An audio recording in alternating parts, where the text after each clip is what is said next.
We're following some breaking news this Monday morning on your Fast Track to 7. It's on an urgent rescue of dozens of people stranded on an ice floe in northern Minnesota. We're waiting for word right now on the status of the rescue. The Beltrami County Sheriff's Office and other first responders have been out much of the night and morning trying to get as many as 50 people who are stuck on Upper Red Lake just north of Bemidji back to shore safely. The ice broke away because of strong winds yesterday afternoon. Officials say this is a common call early in the season, unfortunately, because the lake is so popular with fishermen who often go out before the ice is stable. Last year, even 200 people were rescued from a broken piece of ice on Upper Red Lake as well. The DNR urging caution right now because of this warm winter weather. Experts recommending that the ice be at least 4 inches thick before walking on it or standing, although they say there is no such thing as safe ice. New this morning, charges being investigated against a Bismarck police officer after a car crash that injured another driver. The North Dakota Highway Patrol says 25-year-old officer Jacob Olheiser was en route to a call around 10 Saturday night when he went through a red light without emergency lights activated. A 66-year-old Bismarck woman who had the green light then hit the squad car in that intersection going about 40 miles an hour. She was treated for minor injuries. The officer was not hurt in the crash.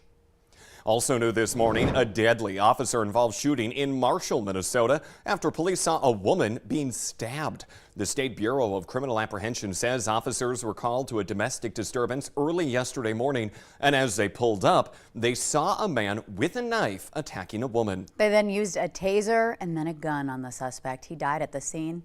That woman was flown to Sioux Falls, where she's currently in critical condition. Fargo police asking for your help finding this missing woman. 37-year-old Sierra Johnson was last seen Wednesday afternoon. It was around 4 p.m. in South Fargo. She's 5'1", 140 pounds, brown hair, blue eyes. If you have any information on her whereabouts, contact Fargo police. You can also text an anonymous tip to the keyword Fargo PD. Text that to the number 847-411. It was a day few people around the metro and the region will forget anytime soon. And this week, the Fargo police and fire departments are honoring the first responders involved in that deadly ambush of 4 police officers on 25th Street South in Fargo. The city is holding a special ceremony this Wednesday morning at 9 at the City Hall Commission Chambers. It's recognizing the heroic actions of police, fire, and EMS workers who were on scene that day. The public is also invited to attend. However, if you can't make it, don't worry, we'll have it right here at Valley News Live, along with online coverage and on the VNL News app. Time now for a look at our storm team forecast as we send things on over to Summer Schnellbach this morning. Good morning. Hello, good morning. Bundle up is the advice that I have for you this morning. We have clear, we have quiet conditions, but it's the coldest day of the forecast. Coldest that we've been in a little while, and the coldest that we're going to be through the extended forecast, because by tomorrow temperatures warm back up around 10 to 15 degrees above average, and we're going to take a look at the possibility of a white Christmas. But first, check out these temperatures, single digits. So far, still above 0 in the Northern Valley, hanging on to 0 in Langdon, 1 degree in Hallock, 2 Grand Forks, 3 in Thief River and Roseau. But you factor in the wind chill, feels like 15 degrees below 0 in Langdon, 9 below Grand Forks, 8 below in Thief River.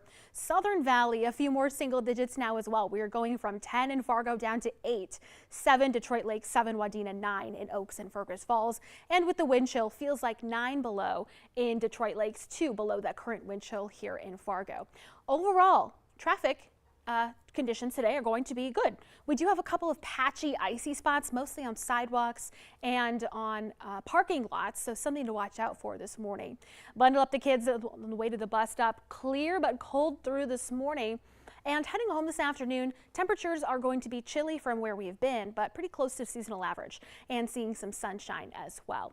Through this afternoon, mid-20s here in Fargo. Wind is going to be out of the north this morning, shifting more southerly through this afternoon, and that southerly wind shift brings us warmer temperatures for tomorrow and beyond. But we are watching wintry weather chances starting to pick up heading into the Christmas weekend, especially for Christmas Eve. However, there are a lot of questions. Models not agreeing. They both show some type of precipitation. It's really going to depend on temperatures, going to depend on time of day that it moves through. We are watching it very closely, but temperatures remain well above average through the extended forecast, including the first day of winter coming up here on Thursday. Yeah, really a lot to keep our eye on. Yeah, especially a lot of travel that day, and we all want to see how Santa's going to be able to fly through the sky as well then. So, Yeah. Summer, thank you. The Fargo Salvation Army close to ending this season's Red Kettle campaign, but they say they are coming up short of their goal. So far, the bell ringers have only brought in 41% of the $950,000 goal. They are asking people to step up, though, for the Red Kettle campaign so the agency can help people in need. Power Plate Meals and the Forward Foundation are stepping up to help feed kids and their families over the holiday break. They're giving out meal bags to more than 700 Fargo Public School students and their families today. Now, each of those bags feeds a family of 4 to 6 people. It includes a protein selection, mashed potatoes and gravy, vegetables, dinner rolls, as well as a dessert.